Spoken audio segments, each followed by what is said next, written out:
Good afternoon, everybody. It is July 3rd, 2024. It is 1:35 in the afternoon. Okay, so what I've got for you for this video is the stuff before chapter 1 in We Should Hang Out Sometime. John Sensiquitz. It's a random book drawing that I did. So since I can't find my Lucy book and I can't find another book that I randomly drew, I drew this one and then I can find this. Okay, so it says, The Not So Distant Past. When I was 25 years old, it came to my attention that I had never had a girlfriend. At the time, I was actually under the impression that I was in a relationship. So as you can imagine, this bit of news came as something of shock. I answered the call outside on the sidewalk. You always remember exactly where you were when you found out your girlfriend has a boyfriend who isn't you. It was my friend Dan. Listen, no one else wanted to be the one to tell you this. All right, I'm really sorry. Okay. Charlotte has a boyfriend, he blurted out as one continuous word. Right, I mean, I know. I'm her boyfriend. There was a pause. Right? I asked. It's not you. Oh, was all I managed.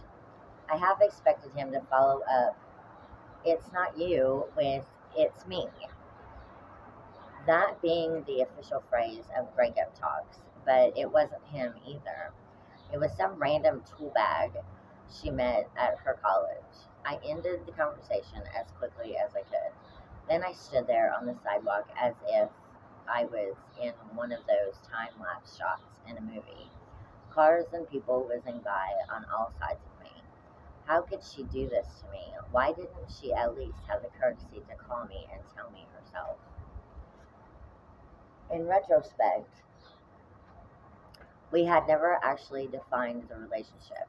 She had never actually said she was my girlfriend. I had just sort of, assumed she was. As it turned out, my assumption was completely, totally, painfully wrong. I had always wondered how it would feel to have a girlfriend, to know that a certain girl liked me and that I liked her too. But every time I tried to date a girl, something would go wrong.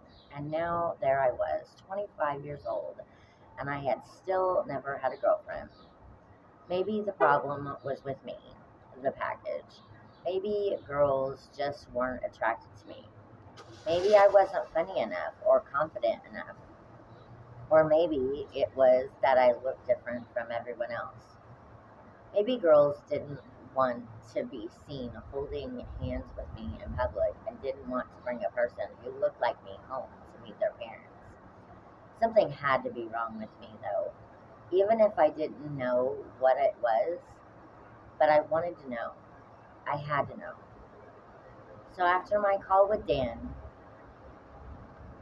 feeling so fed up with my years of searching and failing to find a girlfriend, I decided to conduct a scientific investigation. See, I have always been pretty good at things like math, science, the realms of rational, linear analysis. And then there's a picture. Math, success, girls, science. I figured as I stood there on the sidewalk that I could put my analytical skills to work on my problems with girls.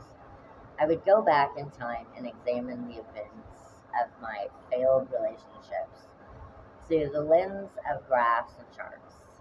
I would then hypothesize and investigate, tracking down the girls I had tried to date and asking them straight up, what went wrong? Why didn't you like me? Why did you reject me? I would compare their answers to my hypothesis and ultimately come to a conclusion. about the reason no one ever wanted to be my girlfriend. If it was something I could change, like an annoying habit or mannerism, I would change it. If it was some permanent physical characteristic or an unalterable aspect of my personality, well, at least I would finally know the truth. And maybe the truth, as they say, would set me free. Okay, so that is all I've got for you for this video. If you like this content, like, share, subscribe, all of that good stuff. And now don't forget to go out there and rainbow it. Fill the world with love, peace, grace, charity, joy, all the fruits of the Spirit. Thank you and have a good day.